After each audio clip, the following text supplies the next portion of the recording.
Syiah pada akhir itu, atau Syiah di zaman modern itu, salah satu peluang mereka untuk merusak umat Islam adalah dengan munculnya gaya baru yang mereka angkat. Apa itu? Bagaimana caranya mengemukakan kembali tafsir Al-Quran dengan gaya mereka. Sehingga nanti orang-orang yang tidak bisa berbicara bahasa Arab dan tidak memahami Al-Quran dengan fasih, dengan baik, mereka akan tertipu dengan tafsirnya Syiah. Kata Ustadz Fahmi Salim dalam kitabnya Tafsir Sesat, kata beliau, di nomor yang kesekian itu, beliau mengatakan dan membantah bagaimana penafsiran Syiah terhadap Al-Quran. Salah satunya adalah, Syiah berkata bahwa Al-Quran itu tidak mutlak benar. Itu ya, Syiah mengatakan Al-Quran itu tidak mutlak benar. Seperti pernyataan orang-orang kaum liberal. Jadi nanti Syiah itu bekerja sama dengan orang liberal untuk menghancurkan umat muslim. Dan ada yang lebih berbahaya, ada. Syiah itu bukan mazhab. Syiah itu aliran sesat. Bapak Ibu kalau cari buku cetakan Mizan. Cetakan Mizan. Dan cari penulisnya Haidar Bagir. Cari penulisnya Haidar Bagir. Banyak sekali tulisan beliau tentang filsafat-filsafat cinta. Itu salah satu cara masuk beliau kepada anak muda hari ini. Haddad Alwi itu. Tentang kesyiahan dia. Kami ini Syiah tapi orang baik, kata mereka kan. Kami Syiah tapi kami orang yang memberikan motivasi kepada orang Syiah yang ada di Probolinggo ketika itu adalah Haddad Alwi. Salah satunya adalah Haddad.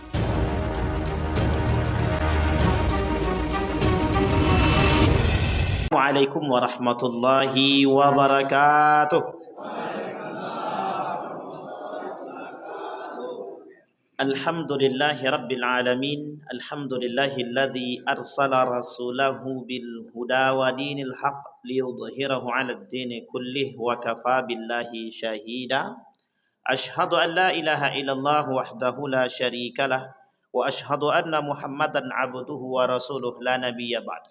Allahumma salli wa sallim wa barik ala hadzal nabiyil karim. Allahumma salli ala Muhammad wa ala ali Muhammad fil alamin innaka Hamidum Majid. Ya ayyuhan nasu taqu rabbakumul ladzi khalaqakum min nafsin wahidah wa khalaqa minha zawjaha wa batha minhuma rijalan katsiran wa nisaa'a wattaqullaha alladzi tasaaluna bihi wal arham innallaha kana 'alaikum raqiba. Wa qala Allah ta'ala ya ayyuhalladzina amanu taqullaha wa qulu qawlan sadida yuslih lakum a'malakum wa yaghfir lakum dhunubakum wa may yuti'illaha wa rasulahu faqad faza fawzan 'azima. Puji syukur kehadirat Allah atas limpahan rahmat dengan mengucapkan alhamdulillahirabbil alamin. Bersolawat kepada Nabi dengan mengucapkan Allahumma salli ala Muhammad wa ala ali Muhammad fil alamin innaka Hamidum Majid. Bapak Ibu sekalian yang berbahagia, mudah-mudahan di malam hari ini Allah limpahkan rahmat dan karunia-Nya kepada kita. Allah jadikan kita orang-orang yang saleh dan salehah, istiqamah dalam kebaikan dan ketaatan. Mudah-mudahan kita punya generasi-generasi pejuang agama. Mudah-mudahan kita tertanam dalam diri kita selalu berjuang untuk meninggikan kalimat la ilaha illallah dan berjuang memperjuangkan nilai-nilai agama di tengah hanyutnya dan hilangnya nilai-nilai yang mulai tersingkir sedikit demi sedikit.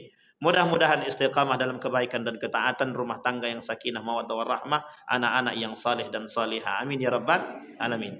Bagi orang tua kita yang telah mendahului kita, Allah tempatkan di tempat terbaik di sisinya, Allah terima amal ibadahnya. Kemudian bagi orang tua kita yang masih hidup, Allah sehatkan, Allah kuatkan, Allah istiqamahkan, Allah jadikan, Allah limpahkan rezeki dan selalu istiqamah dalam kesalehan. Amin ya rabbal alamin. Baik Bapak Ibu sekalian yang berbahagia, kita lanjutkan kajian kita reinkarnasi Syiah. Ini bahasanya Pak Yendi reinkarnasi Syiah, tapi sebenarnya bahasa lainnya adalah Syiah gaya baru. Dan Syiah gaya baru ini Bapak Ibu sekalian yang berbahagia sangat atau lebih berbahaya daripada Syiah yang dahulu. Majelis Ulama Indonesia pernah berkata melalui lisan Profesor Dr. Haji Nahar Ilyas, yang malam hari ini saya membawa poin-poin beliau tentang kontroversi Syiah, baik dari fakta sejarahnya, begitu juga daripada bahaya dan dampaknya.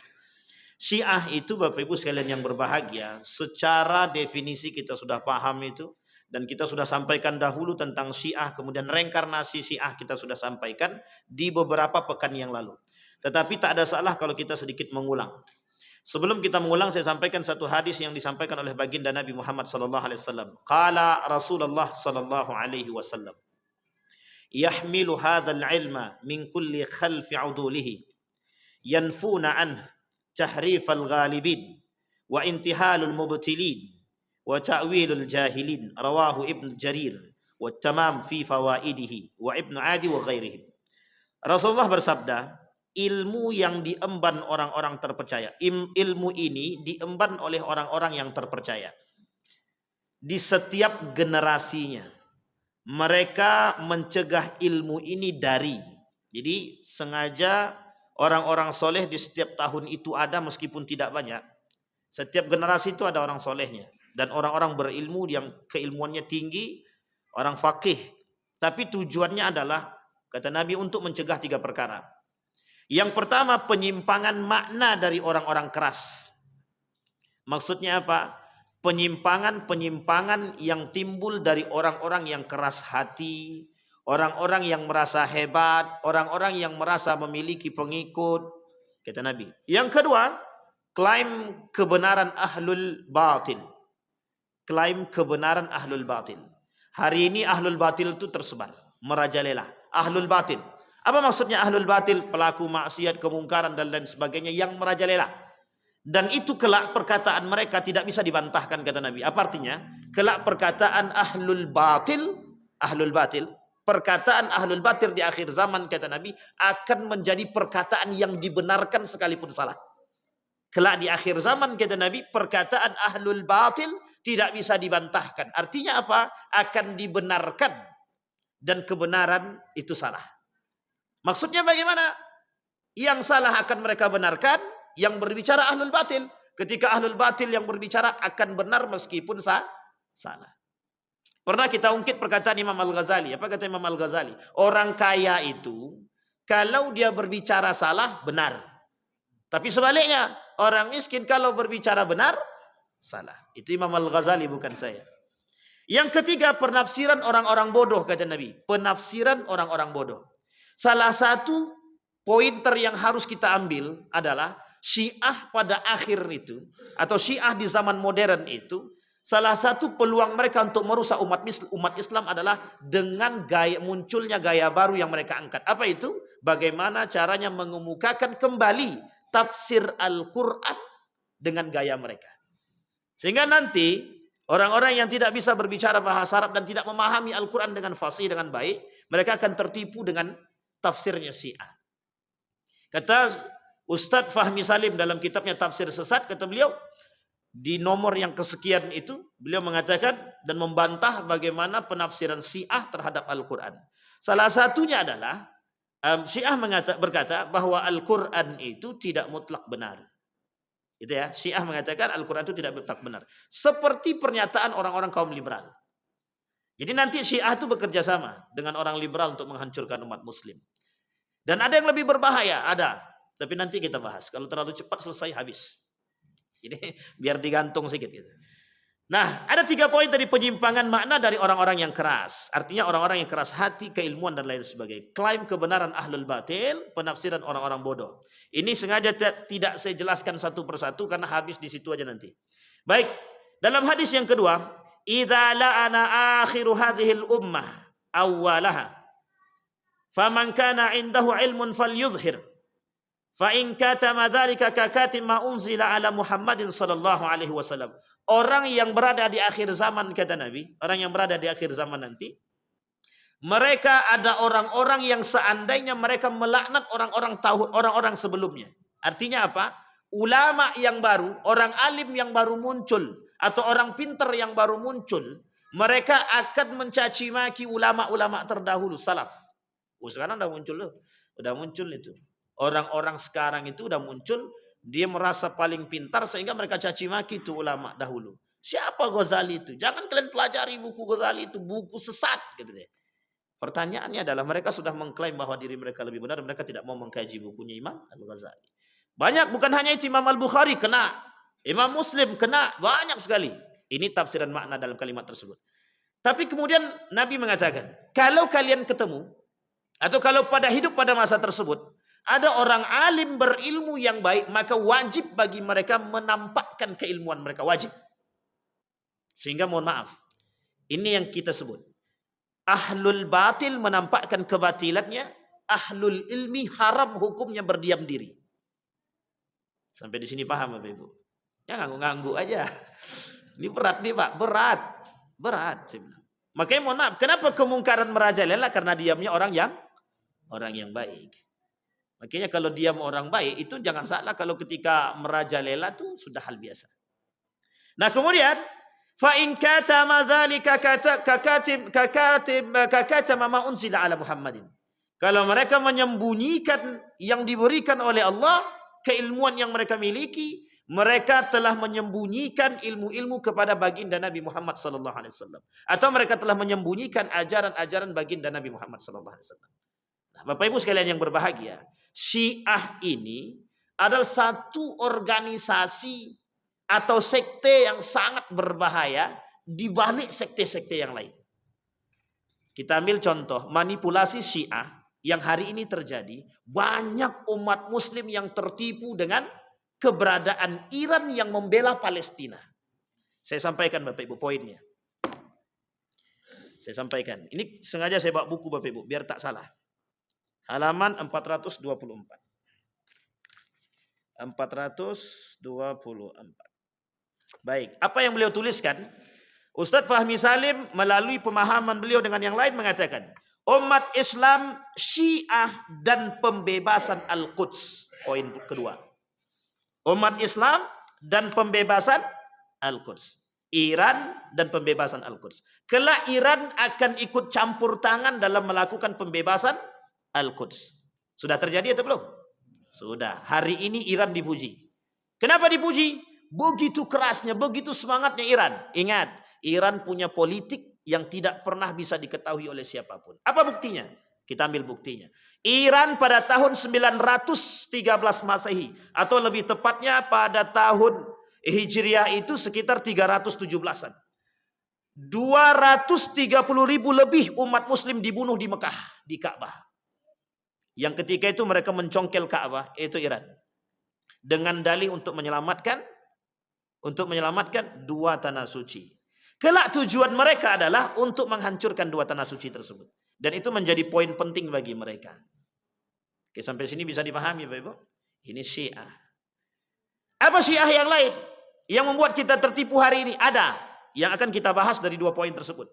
Yang pertama sudah Al-Quds, yang kedua persatuan. Apa kata Quraisy Shihab dalam tulisannya? Mungkinkah Syiah dan Sunni bersatu? Itu yang diinginkan oleh Syiah. Apakah yang diinginkan oleh Syiah persatuan kita bersama? Tidak. Artinya umat-umat yang berada di tangan kita hari ini, orang-orang Sunni, dipaksakan untuk bersatu. Apa tujuannya? Untuk membebaskan Palestina. Sampai di sini bisa dipahami? Tapi bukan itu pointernya, Pak. Poin pentingnya bukan itu bagi Syiah. Itu yang diinginkan Syiah, tapi poin pentingnya adalah yang diharapkan oleh Syiah, bagaimana cara mereka bisa merenggut kembali kekuasaan mereka dari tangan Sunni. Pahit loh Pak. Lama loh sakit hati yang mereka tanam semenjak lepas dari tangan Ali bin Abi Thalib. Syiah sudah mulai merasakan sakit hati ketika Ali tidak naik. Ketika Ali tidak naik, sakit hati pertama. Yang kemudian diangkat adalah Abu Bakr Siddiq. Pada masa Utsman bin Affan, mereka keluarkan para demonstran dari Mesir. Siapa yang tukang hasut itu? Untuk melakukan demonstrasi. Orang Syiah. Yang kelak melakukan doktrin terhadap pentakdisan atau pengkudusan terhadap Ali. Aku ini pencinta Ali. Ali itu sudah terzolimi. Ini bahasa mereka dalam bahasa tulisannya. Apa kata mereka? Ali itu sudah terzolimi. Yang harusnya menjadi khalifah bukanlah Umar bin Khattab, bukan Abu Bakr Siddiq, bukan Utsman. Tapi yang lebih baik itu adalah Ali. Sehingga 600 lebih demonstran dari Mesir datang untuk melakukan demo terhadap Utsman bin Affan yang kelak mati di tangan mereka. Ingat ya Bapak Ibu. Kedua, itu yang kedua. Yang ketiga, pada masa Ali bin Abi Thalib. Yang keempat pada masa Al-Hasan. Yang kelima pada masa Al-Husain. Terus sampai nanti mereka habis dibasmi. Ketika di Saudi dihabisi, di Daulah Utsmaniyah dihabisin, Abbasiyah dihabisin. Tapi pada Abbasiyah itu mereka berjaya, meskipun kelak pada akhir dihabisi. Kenapa kok mereka berjaya? Yang disebut dengan Renaissance adalah kunci kebangkitan Syiah. Nah, ini hati-hati, Pak. Ilmuwan Muslim itu banyak muncul dari Khurasan, Irak, Iran, Kufah, Iran, Damaskus. Itu tempat munculnya ulama-ulama yang ilmuwan Muslim. Ibnu Sina, Al-Farabi, Ibnu Rushdi. Itu bukan dari Saudi Arabia. Bukan orang Saudi itu. Itu orang-orang perbatasan Khurasan. Ada yang kemudian dari Iran, ada yang dari Persia, ada yang dari Irak. Coba bayangkan. Ada nggak di antara mereka yang terkenal itu dari Saudi? Tidak ada. Tidak ada, Pak. Bahkan uniknya lagi, itu dijadikan salah satu sandaran kebangkitan umat Muslim pada masa Daulah Abbasiyah yang bermunculan ilmuwan-ilmuwan Muslim. Sampai di sini bisa dipahami ya, bagaimana terpedayanya kita dan terpanahnya kita. Bangga enggak kita muncul ilmuwan Muslim? Bangga. Tapi ingat, Pak, ingat, di antara mereka nama-nama yang saya sebutkan itu tidak semuanya ahlus sunnah wal jamaah. Sebagian di antara mereka Syiah, ada sebagian di antara mereka yang Khawarij. Sampai di sini bisa dipahami? Baik. Ada namanya Zamakhsyari, penulis buku terkenal, tafsir Al-Quran, coraknya bahasa. Dia lebih hafal bahasa dan dipakai oleh para ulama-ulama ketika mengkaji tentang Al-Quran yang merujuk kepada masalah bahasa. Namanya Zamakhsyari, tafsir Al-Quran Zamakhsyari. Coraknya bahasa, itu orang Syiah. Orang Syiah. Penulis kitab, saya lupa itu, Riyadhus Shalihin, Subulus Salam. Subulus Salam. Asalnya, awal mulanya di Syiah. Awal mulanya Syiah. Ketika membaca Bulughul Maram, ketika dia membaca kitab Bulughul Maram, karangan Ibnu Hajar Al-Asqalani, terbuka pemikiran dia tuliskan judul buku yang kemudian untuk mensyarah Bulughul Maram tersebut namanya Subulus Salam. Wah, ini unik nih, sejarah kaum-kaum Syiah. Baik, itu kita tidak sampai situ. Ini kalau dikaji lain cerita, Pak. Baik. Nah, sekarang Bapak Ibu, kita langsung kepada perkembangan dan bahaya Syiah. Di halaman 35. Kalau kita ulang dari awal terlalu banyak. Makanya sebenarnya pakai ini anak. Pakai apa namanya? Pakai. Cuman infokusnya nggak ada. Nggak tahu siapa yang bawa. Kata Ilham. Baik. Kita coba halaman 35. Baik. Syiah dan nikah mut'ah sudah selesai ya. Jangan nikah lagi. Kecuali yang sebelum nikah. Baik. Fatwa Ibnu Taimiyah. Rekomendasi Rakernas MUI tahun 1984. Kita mulai dari 1944. Mengingat perbedaan-perbedaan pokok antara Syiah dan Ahlus Sunnah wal Jamaah, kita mulai dari sini. Seperti tersebut di atas, terutama mengenai perbedaan tentang imamah. Imamah. Salah satu akidah yang tertanam dalam Syiah adalah tentang imamah. Salah satu yang tertanam dalam diri mereka adalah imamah. Agar meningkatkan kewaspadaan terhadap kemungkinan masuknya paham yang didasarkan atas ajaran Syiah. Ini Majelis Ulama tahun 1984. 2012 fatwa MUI Jatim, Jawa Timur. Apa kata mereka? Paham Syiah Imamiyah Itsna Asyariyah adalah paham sesat dan menyesatkan. Majelis Ulama Indonesia menyesatkan Syiah. Kemudian mereka bagi Syiah kepada 4 kategori. Salah satu di antara 4 kategori ada Syiah yang takfir, yang Syiah mengaku diri mereka Syiah, kami bukan Muslim tapi kami Syiah. Mereka tidak mengaku diri mereka Muslim. Artinya ketika kita katakan mereka Muslim, mereka tidak mau mengatakan Muslim, tapi mereka Syiah. Ini namanya Syiah liberal tingkat tinggi. Namanya Syiah ortodoks. Tahu ya? Mereka mutlak mengatakan diri mereka Syiah. Yang kedua, Syiah yang kemudian percaya kepada imam yang 12. Yang ketiga, Syiah yang kemudian mencela, mencaci, memaki sahabat-sahabat Nabi. Yang terakhir, Syiah yang terakhir itu Syiah yang disebut dengan mirip dengan kita. Dia sholatnya sama dengan kita. Tapi kata para ulama, jangan terpedaya dengan tipu daya Syiah. Baik, perkembangan dan bahaya Syiah. Jumlah Syiah di Indonesia, di dunia. Jumlah Syiah di dunia 87 sampai 90% dan Syiah dengan persentase 10 sampai 13%. Artinya begini, Kalau jumlah umat muslim itu di dunia itu 80 sampai 90%, maka jumlah Syiah itu 10 sampai 13%. Oke Bapak Ibu ya. Ini yang meneliti bukan orang Indonesia. Seorang peneliti dari CNN yang sedang serius meneliti tentang Syiah. Jumlah Syiah di Indonesia. Jumlah Syiah di Indonesia 5 juta orang. Sedikit atau banyak? Kata Fahmi Salim, jumlahnya sekitar 2,5 juta jiwa. Tapi kemudian kata orang Ahlul Bait, orang Syiah sendiri, yang tahu Syiah itu, ya orang Syiah itu sendiri. Ini ingat kalimat ini Pak. Ini kalimat ini paling penting untuk dipahami. Yang tahu orang itu Syiah, ya hanya orang Syiah itu sendiri. Lebih baik kami bersembunyi ketimbang berkonflik. Bapak Ibu tahu maksudnya ini? Tahu ya Bapak Ibu ya? Jadi mereka memang sengaja menyembunyikan identitas biar bisa berbaur dengan Bapak Ibu. Pernah ingat kejadian yang di Kulim ya? Yang digerebek oleh Ustaz Mustafa Umar ya? Dr. Mustafa Umar. Saya nggak tahu nih. Kita berharap, insya Allah kita akan cari tahu Pak, yang di Siak itu, apakah benar yang di bunga raya itu? Kemarin kami lewat situ masih tertulis besar itu, masih tertulis besar Syiah gitu dia. Dalam arti dalam benak saya, kok tulisan itu bisa sebesar itu, dan kok mereka berani menuliskan itu dengan tulisan Syiah. Belum berapa lama saya lewat situ, mungkin sekitar 1 bulan yang lalu. Baik. Nah, kembali kepada poin tersebut. Sekarang dalam penelitian jumlah Syiah di Indonesia, menurut beberapa kelompok terkhusus orang Syiah itu sendiri, seorang ustadz Syiah bernama Husain Al-Kaf. Ini mesti tahu nih, udah terkenal nih nama beliau nih, Husain Al-Kaf, alumni KUM. Mereka pernah mengakukan penelitian jumlah Syiah di Indonesia 300.000. Yang tadinya 5 juta, 2,5 juta, turun lagi 300.000. Apa kata mereka? Kata mereka turun lagi menjadi 50.000. Masih orang Syiah.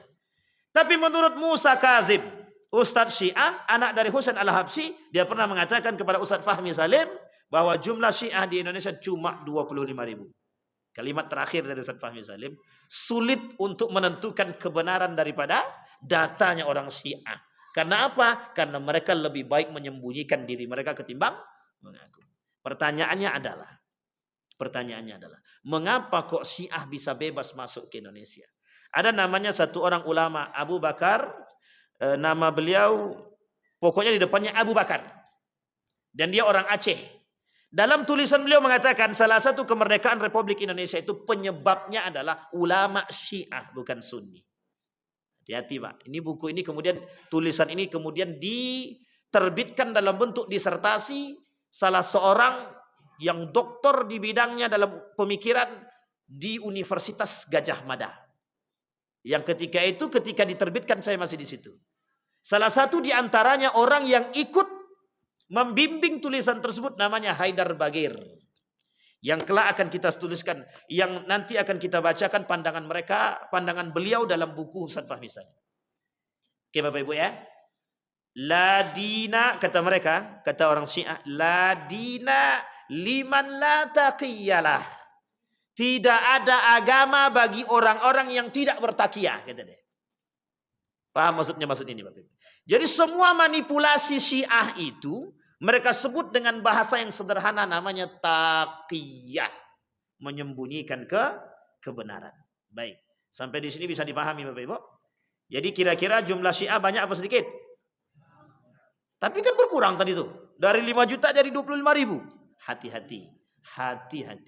Di Riau ini banyak, cuman kita belum dapatkan valid beritanya, belum kita dapatkan. Beberapa hari yang lalu saya masih sempat berkomunikasi untuk mencari data Syiah dan ternyata belum valid. Artinya apa? Masih ada Syiah di Pekanbaru ini. Di Pekanbaru, saya tahu berbicara yang lain, tapi di Pekanbaru masih ada. Dan ada sebagian kelompok Syiah itu yang datang dari luar dan kemudian mereka membuka prostitusi. Nah, ini yang belum kita validkan. Kita akan coba validkan dan akan kita sondingkan ke Majelis Ulama Indonesia. Terutama bagi mereka para pendatang. pendatang-pendatang dari luar. Baik. Sikap Syiah terhadap Sunni yang harus Bapak Ibu pahami. Kita menyaksikan gencarnya serangan Syiah terhadap umat Muslim. Biar Bapak Ibu tidak tertipu. Tidak sekedar memperluas kekuasaan Syiah, namun parahnya mereka menjadikan kebrutalan dan sadisme terhadap sebagai bagian daripada agama mereka. Tahun 2006. Masih ingat ya Bapak Ibu? Terawang Mina 2006. Di Mekah 2006. Di Madinah 2006. Ratusan ribu umat Muslim yang mati ketika itu sia-sia. Disebabkan oleh kelakuan kelompok-kelompok Syiah yang ketika itu diblokir setelah itu oleh Saudi Arabia, yang hari ini kemudian dibuka. Sudah dibuka kembali oleh Saudi. Kapan dibukanya? Saya tidak tahu. Apakah pasca Iran ikut dalam perperangan melawan Israel, atau sebelumnya? Karena telah ada rekonsiliasi antara Iran dengan Saudi untuk kembali dibolehkan Iran masuk ke dalam Saudi Arabia. Tahun kemarin saya berangkat umrah, itu saya sudah ketemu dengan ulama-ulama Iran. Mereka sudah ada di situ. Mereka sudah masuk Madinah, mereka sudah masuk Mekah. Dan itu Iran. Apakah Irak? Banyak, Pak. Jadi jumlah mereka itu ketika sudah dipresentasikan di muka bumi ini itu, jumlah mereka itu 158 juta di dunia ini. 158 juta di dunia ini jumlah Syiah. Dengan berbagai macam sekte atau aliran dalam Syiah itu sendiri. Pendapat yang lebih kuat ialah memasukkan Nawasib Ahlus Sunnah sebagai ahlul harbi, lawan perang, yang hartanya halal dimanapun didapati dan dengan cara apapun. Dalam kitabnya Ali Al-Khumaini, Tahrirul Wasilah, apa kata beliau? Semua umat Ahlus Sunnah, orang-orang seperti kita nih, ketika dibunuh halal darahnya, Pak. Dan harta kita nih kalau diambil halal. Jadi jangan terlalu baik dengan Syiah. Dia kan manusia juga. Betul, manusia. Di depan manusia, di belakang belum tentu, Pak. Baik. Sejarah permusuhan Syiah. Sudah kita lihat ya. Seorang sejarawan barat terkenal berkata, andai bukan karena pengkhianatan dan serangan kaum Syiah Safawiyah atau Rafidah terhadap Khalifah Utsmaniyah dari arah belakang, niscaya Utsmaniyun akan menguasai Eropa seluruhnya dan beralihlah Eropa menjadi benua Islam. Sejarah permusuhan Syiah selanjutnya. Apa yang dilakukan oleh Syiah Qaramitah, salah satu sekte Syiah Batiniyah di sekitar Baitullah yang tadi saya ceritakan. 317 Hijriah, mereka bunuh sekian ratus ribu jiwa di hadapan manusia itu sendiri di depan Ka'bah. Yang bergelantungan di Ka'bah disembelihnya langsung. Dicongkelnya Hajar Aswad. Habis, Pak. Dihabisin sama dia. Jadi ini pada masa itu. Baik. Kemudian Raghib As-Sirjani mengatakan, sekjen ulama Ahlus Sunnah di Irak yang bernama Haris Ad-Dari menyebutkan bahwa ada lebih dari 100.000 Muslim Sunni yang tewas di tangan Syiah sejak tahun 2003 hingga 2006. Kalau sekarang lebih banyak, Pak. Syiah Houthi akan menang di Yaman dan segera menuju tahap kedua untuk mengambil 2 masjid suci. 2 masjid suci. Dalam tulisan mereka, Wasit Battab, komandan Hizbullah di Irak, dalam wawancara di stasiun televisi Wasal. Coba Bapak Ibu bayangkan. Syiah yang kita anggap baik itu, mereka punya misi tertentu. Bapak Ibu, Syiah itu punya misi politik. Maka ketika ada yang mengajak berdamai, salah seorang penulis Haidar Bagir dalam tulisannya, apa kata beliau? Sangat mungkin sekali dan kami berharap Syiah dan Sunni itu bersatu. Itu harapan kami. Kita jangan mudah terpedaya. Kata Ustaz Fahmi Salim, salah satu triknya kaum Syiah adalah untuk memulihkan keberadaan mereka adalah dengan mengajak bersatu. Sehingga ketika mereka bersatu, apapun takiyah yang mereka lakukan benar. Apapun kesalahan yang mereka lakukan akan mereka takiyahkan. Dan itu yang diinginkan oleh kelompok Syiah. Maka salah satu gerakan mereka hari ini adalah mengambil perhatian massa di dunia, umat muslim di dunia, dengan cara melawan Israel. Itu politik Syiah. Itu politik Iran. Bapak Ibu jangan salah, Iran itu punya politik lebih dahsyat. Amerika bisa tunduk sama Iran. Amerika punya tunduk sama Iran. Kok bisa? Apa alasannya? Bagaimana? Iran punya politik, Pak. Jangan salah. Banyak taktik yang akan dilakukan oleh Iran. Salah satunya mereka punya kelebihan dan kekuatan. Itu yang tidak dimiliki yang lain, Pak. Makanya Syiah yang di Iran, baik di Irak. Ini sejarah, Pak. Sejarah. Salah satu tempat yang dikatakan oleh Nabi yang akan muncul tanduk setannya itu dari situ, Pak. Antara Iran dan Irak. Tanduk setan. Ulama lain mengatakan itu bisa jadi Najat itu. Ada ulama yang mengatakan kalau Najat itu perbatasan antara Madinah dengan luar Madinah. Oh, belum tentu. Ada yang mengatakan itu Iran, ada yang mengatakan itu Irak. Artinya adalah ketakutan Nabi dari Najat tadi, ketakutan Nabi dari timur tadi adalah pada dua negara tersebut, Irak dan Iran, yang tidak didoakan oleh baginda Nabi Muhammad SAW. Coba Bapak Ibu bayangkan. Oh, berat, Pak. Nih, sekarang masuk pada poin kita, Pak. Kita kan reinkarnasi Syiah. Selama ini Syiah selalu berada pada akidah, ibadah, filsafat. Sekarang kita lihat, Pak. Upaya pengelabuhan Syiah hari ini. Ini dia. Ancaman Yahudi dan Nasrani memaksa kita untuk bersatu bersama Syiah dalam melawan dia. Saya lihat, Pak. Betul tidak perkataan itu dan pernyataan itu? Saya lihat. Dalam tulisan beliau mengatakan, distorsi Syiah. Tahu Bapak Ibu makna distorsi ya? Di balik ajakan persatuan. Jadi Syiah punya misi untuk menghancurkan umat muslim di balik ajakan persatuan sesama Sunni. Jadi Syiah akan selalu mengajak kita. Baik. Kemudian dikeluarkan oleh YMIB. Apa YMIB itu? Yayasan Muslim Indonesia Bersatu. Melawan politik adu domba dengan persatuan umat, kata beliau. Kata mereka, melawan politik adu domba dengan bersatu atau persatuan umat. Apa yang mereka lakukan? Mereka bujuk ulama-ulama Syiah yang ada di Indonesia. Salah satu di antaranya Jalaluddin Rahmat. Untuk duduk rekonsiliasi. Umat muslim Sunni, bisa tidak kalian berdamai dengan Syiah? Dimediasi oleh YMIB. Kita sekarang sedang diadu domba. Bapak Ibu tidak tahu yang mengadu domba juga mereka. Sampai di sini paham ya? Syiah itu Masya Allah. Di balik nikah mut'ah itu ada politiknya, Pak. Jangan main nikah mut'ah aja. Nikah mut'ah banyak yang tertipu gara-gara nikah mut'ah itu.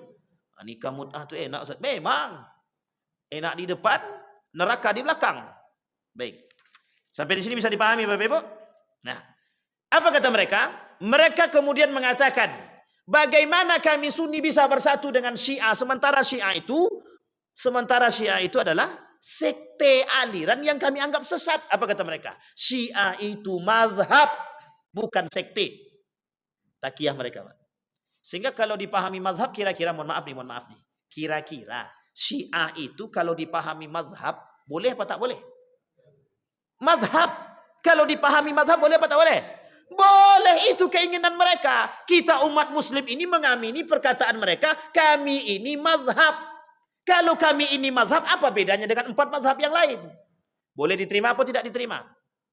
Solatnya bagaimana? Allahu Akbar, tangan turun ke bawah. Oh, secara praktek ibadah kami tidak ada masalah. Sehingga umat muslim akan menerima. Mohon maaf, umat muslim Sunni akan menerima. Oh, itu kan Imam Malik juga begitu. Syiah juga begitu. Oh, berarti mereka aman aja, tidak ada masalah. Tidak ada ekstremisme, tidak ada sadisme di belakangnya. Jangan salah, Pak. Itu ternyata keinginan mereka. Masuk, Pak, keinginan mereka. Kami ini adalah mazhab, bukan sekte. Nah, sekarang kita perjelas. Syiah itu bukan mazhab. Syiah itu aliran sesat. Aliran sesat. Sudah bisa mengatakan Syiah aliran sesat? Baik. Ada yang kedua, Pak. Syiah ortodoks. Yang hari ini banyak tersebar. Bukan hanya sekedar Syiah Fatimiyah. Bukan Syiah Rafidah. Rafidah itu paling kasar, paling keras. Di Indonesia tidak ada, Pak. Yang ada aliran Fatimiyah, Zaidiyah, sama yang terakhir, Pak. Namanya Syiah ortodoks. Yang mengaku secara frontal kami Syiah. Dan itu terang-terangan, Pak. Jelas. Tapi bagaimana dengan Syiah yang dua tadi, Pak? Zaidiyah dengan Fatimiyah. Kita ambil contoh. Mohon maaf, jangan nanti singgung. Salah satu urutan sejarah, tidak bisa kita ingkari, Pak. Salah satu urutan sejarah, itu banyak masuk dari Mesir dan Persia. Itu ke Indonesia lewat jalurnya mana, Pak? Syiah Fatimiyah yang ada di Mesir dan Syiah Fatimiyah yang ada di Persia. Masuk ke Indonesia. Mana jalurnya? Aceh. Mana jalurnya? Aceh. Sampai sini paham ya? Baik. Yang kedua, perbedaan kita dengan Syiah hanya dalam masalah fikih saja. Bukan dalam akidah. Ini kata mereka. Yang tadi kita sampaikan. Permasalahan kita hanya dalam fikih. Kalau dalam fikih saja masalah kita, berarti kita kan bisa berbeda pendapat dan bisa menerima. Oh, dia mazhabnya Imam Ahmad bin Hambal. Oke, aman kita. Dia mazhabnya Imam Abu Hanifah. Dia mazhab Syafi'i. Dia mazhab mazhabnya Imam Ahmad bin Hambal. Bisa kita terima atau tak bisa kita terima? Bisa. Berarti kalau Syiah itu adalah mazhab dalam fikih, maka bisa mereka akan sebut ini mazhabnya Syiah. Bukan itu, Pak. Di tahun 2015 saya tinggal di Yogyakarta, masih di Yogyakarta. Di salah satu daerah di Jalan Kaliurang, salah satu tempat di kilometer 5,5 itu ada namanya tempat khusus Syiah. Saya tidak pernah masuk di situ, Pak. Kami masuk di situ, mereka tidak mau berdebat dengan ibadah. Secara ibadah mereka nggak mau debat, karena pasti ada perbedaan. Tapi apa yang mereka lakukan dalam perdebatan mereka? Mereka hanya ingin berdebat dalam dunia filsafat Syiah. Kalau kuat iman kita selamat, kalau tak kuat akan dibukakan sama mereka tirai. Di dalam itu kita boleh melihat buku mereka. Banyak perpustakaan mereka, Pak. Yang kelak salah satu ustadz itu pernah datang ke Riau dan diusir. Pernah diusir di sini. Alhamdulillah masih kuat orang Melayu waktu itu. Mungkin telah tahu. Kalau di Jogja aman, Pak, dia. Bahkan kami pun pernah masuk ke tempatnya. Saya ikut 2 minggu. Kawan saya ikut 2 bulan. Jadi kalau sudah selesai dari 2 bulan dia boleh masuk, dibuka tirainya. Mau dibaiat jadi Syiah boleh, kalau tidak ada masalah. Oh, jangan salah, Pak. Dan apa yang paling unik? Indonesia termasuk negara yang mengirim anak-anak ke Iran untuk sekolah melalui jalur Yayasan Ahlul Bait Indonesia. Abi. Jangan salah, Pak. Balik ke sini mereka akan cuci dan doktrin kembali orang-orang tersebut, termasuk keluarga mereka. Saya punya kawan, Pak, ibunya menangis. Apa kata ibunya? Kenapa anakku tak mau balik? Pernah kami chat di Facebook, itu kata beliau begini. Kalau ndak Syiah, ndak Yeswan. Pokoknya di sini sudah surganya dunia di sini. Akhirnya apa dia bilang? Ndak mau pulang deh, stres ibunya. Sampai sekarang, Pak, saya ndak tahu sudah beberapa tahun ini ndak ada komunikasi, apakah dia balik atau tidak, saya nggak tahu. Sampai begitunya, Pak, saking senangnya. Dan ingat, ada beberapa universitas di Indonesia ini yang bekerja sama dengan mereka. Mereka sebut nanti di dalam sekolah mereka itu, di universitas mereka namanya Iranian Corner. Pojok Iran namanya. Itu karena apa? Karena Iran dengan Indonesia punya kerjasama. Termasuk salah satunya kerjasama dengan universitas tersebut. Nah, jadi jangan salah Bapak Ibu. Yang ketiga, Syiah diterima sebagai mazhab agama, bukan aliran politik. Kenapa mereka nggak mau dikatakan aliran politik? Itu yang disampaikan oleh Ustaz Fahmi Salim. Salah satu gerakan politik yang nampak adalah untuk membuat diri mereka dipandang baik di hadapan dunia ketika ikut dalam menaklukkan Israel. Jadi ketika mereka ikut menyerang Israel, salah satu cara mereka untuk mengambil perhatian dunia bahwa kami ini Syiah tapi kami baik. Satu-satunya negara yang berani melawan Israel, kata mereka. Betul apa salah? Betul. Baru yang lain ikut kan? Sekarang pertanyaannya, ada enggak Indonesia berani ikut sekarang? Enggak ada kan? Saudi ikut? Enggak, jangankan Saudi. Ngapain Saudi ikut? Kalau sempat Saudi ikut kerjasama dengan Amerika, batal bos. Enggak mungkin mau dia. Kan begitu. Tapi apa yang dilakukan oleh Iran? Untuk mengambil perhatian dunia yang selama ini sudah buruk terhadap mereka. Mereka berani menantang Israel. Politik, Pak. Cuman untuk cari muka. Begitulah keinginan mereka untuk menaklukkan dunia dengan cara mempertaruhkan jiwa. Termasuk salah satunya mempertaruhkan negara mereka. Bayangkan Pak, siapa yang mati di Iran? Yang mati pemimpin siapa? Siapa? Ismail. Ismail itu mati di mana? Iran. Siapa pembunuhnya? Siapa pembunuhnya? Itu bahasa siapa? Nah, kita buktikan. Kita buktikan 4 tahun yang akan datang, Pak. Jangan hari ini, karena hari ini kalau kita buktikan nggak akan dapat. Kita buktikan 4 tahun yang akan datang. Siapa yang akan kita lihat? Pembunuhnya siapa? Orangnya seperti apa? Dan bagaimana? Dan apa hubungannya dengan Iran? Kaitan akhirnya adalah apa hubungan dengan Iran? Ini perlu kita mempelajari hubungan internasional. Ini pentingnya mempelajari hubungan internasional, Pak. Kenapa? Karena kita perlu mempelajari politik dalam dan luar negeri. Karena kita nggak bisa sembarangan Pak melihat itu kacamata. Yang terjadi hari ini, mohon maaf, kenapa kita masyarakat kita ini tidak mau tahu dengan hal demikian? Karena kita tidak pernah dicekoki dengan demikian, Pak. Itu kan pelajaran kampus, betul pelajaran kampus, tapi Islam mengajarkan bagaimana berpolitik, baik dalam maupun luar negeri. Coba Bapak Ibu bayangkan. Ini kelalaian kita yang sudah terlalu lama. Kelalaian kita yang sudah terlalu lama. Makanya Bapak Ibu sekalian yang berbahagia, salah satu penyebab kemunduran umat muslim hari ini adalah apa penyebabnya? Jauhnya kita daripada ilmu. Apapun itu. Baik, itu yang ketiga. Sekarang yang keempat, gaya cara mereka mengelabui umat hari ini. Syiah sekarang berbeda dengan yang dulu. Mereka sudah meninggalkan akidah Syiah yang lama. Itu yang mereka dorong, Pak, untuk mereka sampaikan kepada kita. Setiap mereka akan ketemu dengan siapapun, orang-orang Sunni mereka akan sampaikan.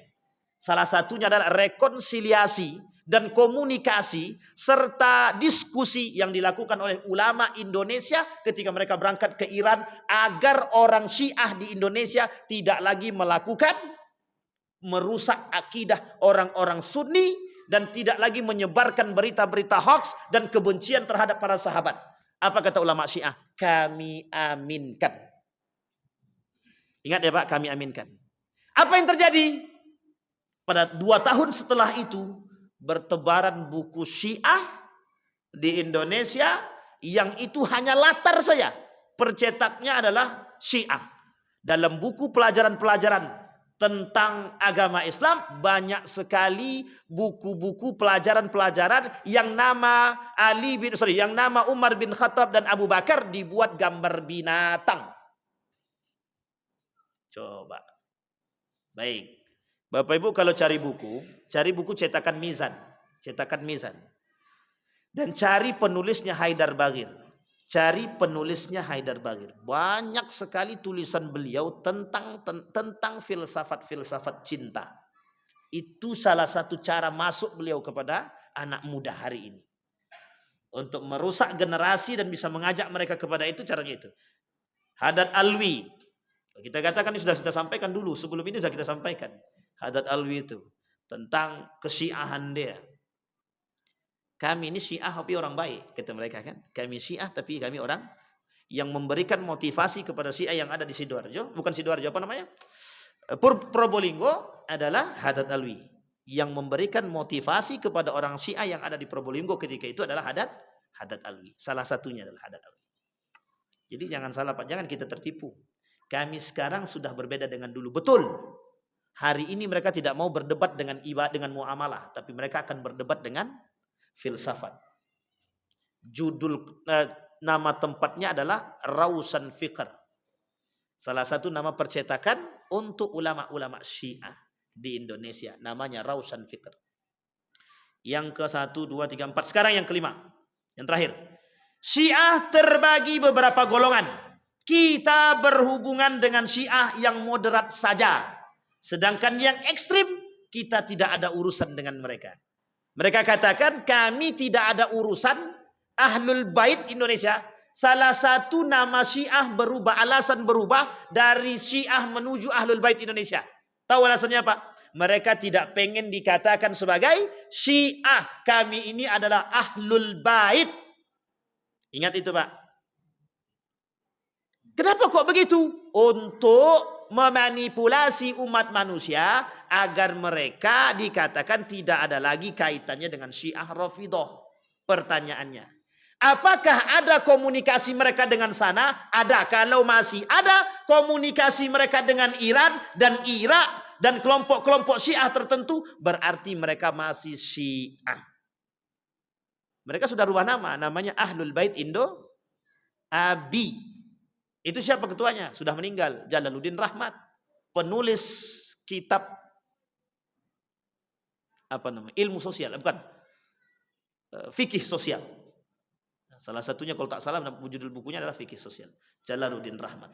Jangan terbedaya, Pak. Nah, sekarang pertanyaannya adalah bagaimana kacamata umat manusia hari ini di dunia terhadap negara Iran? Kita lihat sekarang bagaimana hari ini umat manusia khususnya Muslim memandang Iran. Satu, Pak, pandangan mereka hari ini rata-rata memandang Iran baik. Memandang Iran baik. Dari mana Ustaz tahu? Saya sudah lakukan pengecekan kepada guru saya. Saya tanya sama guru, Ustaz, bagaimana pandangan dunia terhadap Iran hari ini? Apa kata mereka? Rata-rata orang akan menganggap Iran itu berani, baik dan bagus. Kenapa? Sudah berani melakukan perperangan melawan Israel. Gara-gara itu dia berhasil mendapatkan perhatian dunia. Sehingga banyak negara yang mau kerjasama dengan Iran hanya untuk membasmi Israel. Perkembangan Syiah di Indonesia. Ada 36 yayasan, 4 kelompok pengajian Ahlul Bait tersebar di 21 provinsi di Indonesia.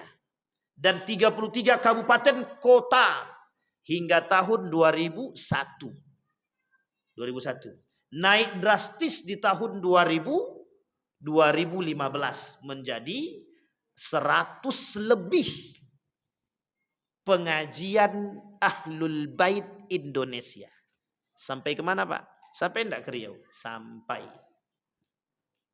Cuman sampai hari ini saya enggak tahu apakah Majelis Ulama Indonesia hari ini berhasil menemukan itu atau tidak. Mudah-mudahan berhasil. Ada 25 situs web komunikasi Syiah. Ada 5 stasiun radio dan TV Syiah. Itu dulu. Sekarang di tahun 2015 naik, Pak, 50 situs web komunikasi Syiah. Termasuk saya tertipu, Pak. Termasuk saya tertipu. Salah satu website yang saya buka adalah Saqifah Bani Sa'idah. Ketika ingin membuktikan perkataan, mohon maaf yang sudah, ini beliau sudah meninggal. Namanya Buya Syakur. Tahu Buya Syakur ya? Tapi dah almarhum ya. Beliau pernah mengatakan dalam ceramah beliau ketika itu, saya tidak sebut nama tempatnya. Beliau katakan bahwa Umar bin Khattab dan Abu Bakar ketika meminta Ali bin Abi Thalib dengan Fatimah untuk berbaiat kepada Abu Bakar. Fatimah menolak. Ditendang pintu itu sama Umar bin Khattab, kemudian kena kepalanya Fatimah, terjatuh Fatimah diinjak oleh Umar bin Khattab sampai mati. Ini fitnah yang mereka bangun. Itu terdapat dalam situsnya Saqifah Bani Sa'idah dan dalam buku tersebut. Tak sengaja saya buka dan dapat. Betul, Pak, fitnah itu. Yang kedua, ada fitnah yang lain dalam kitab Nahjul Balaghah. Dan itu karangan ulama Syiah. Saya tak sebutkan lah. Kebetulan itu juga agak sedikit. Baik. Telah diterbitkan 373 judul buku tentang Ahlul Bait oleh 59 penerbit hingga Februari 2001. 2001, Pak. 2001. 373. Salah satu di antaranya yang samar-samar dan tidak mau dikatakan Syiah, Mizan. Sampai hari ini Mizan masih leluasa. Apa isi komunikasi antara ulama kita dengan ulama Syiah? Jangan ada lagi orang-orang Syiah menyebarkan buku-buku mereka di Indonesia. Salah satu penerbitnya adalah mereka tidak melalui penerbit mereka lagi, tapi masuk ke Mizan. Di Mizan bukan penerbit Syiah, tapi banyak tulisan-tulisan orang-orang yang leluasa masuk di situ.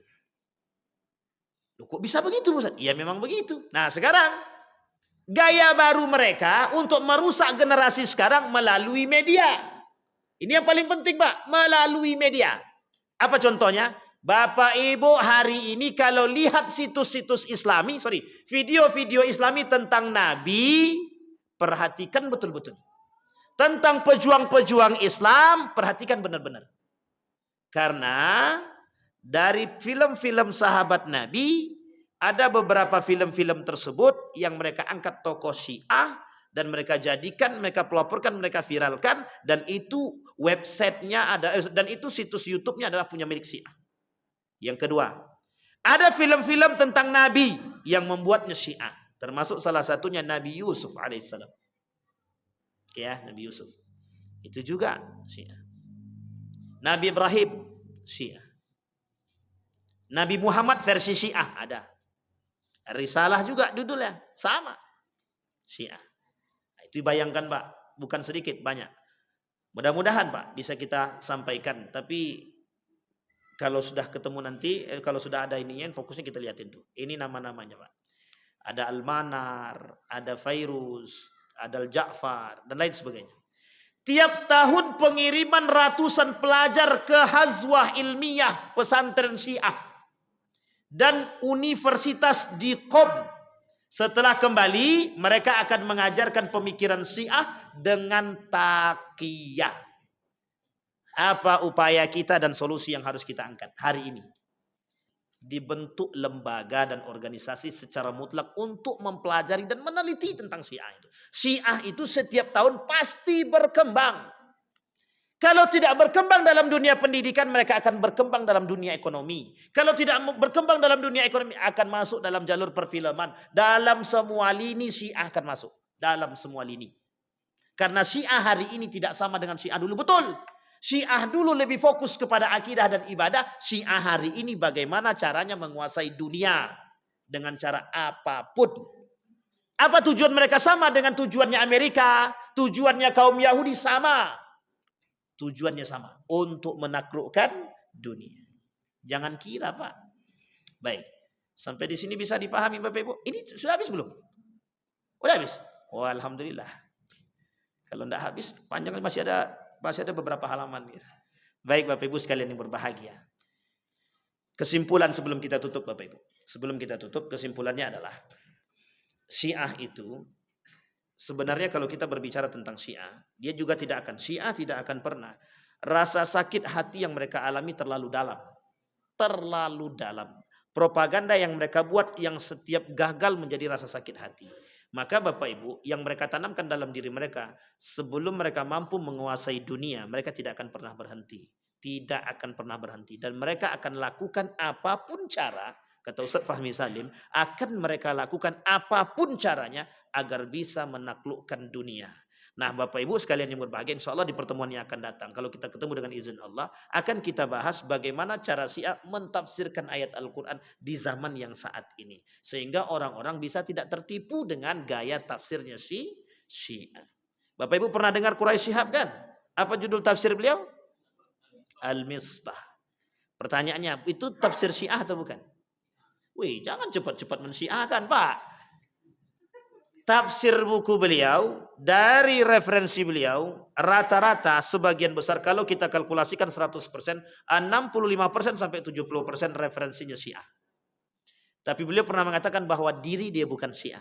Ingat itu, beliau pernah mengatakan bahwa diri beliau bukan Syiah. Pertanyaannya adalah, adakah kesamaan dengan orang-orang Syiah yang pernah mengatakan demikian? Ada. Salah satunya adalah mereka mengatakan kami bukan Syiah, tapi kami adalah Ahlul Bait. Ingat itu Pak. Ketika kami sampai di Malaysia pada tahun 2017, sama. Pernyataan itu sama persis. Apa kata mereka? Kami bukan Syiah, tapi kami adalah Ahlul Bait. Dan saya masih ingat orangnya dan sampai hari ini saya masih kenal wajah. Insya Allah. Mudah-mudahan bermanfaat bagi kita semua. Mudah-mudahan ada baiknya. Mudah-mudahan kita bisa menjadi penerang bagi kita. Agar kita bisa selamat dan generasi kita bisa selamat. Mudah-mudahan bisa menjadi penuntun bagi kita untuk menjadi muslim yang lebih baik. Fa'tabiru ya ulil absar la'allakum tuflihun. Assalamualaikum warahmatullahi wabarakatuh.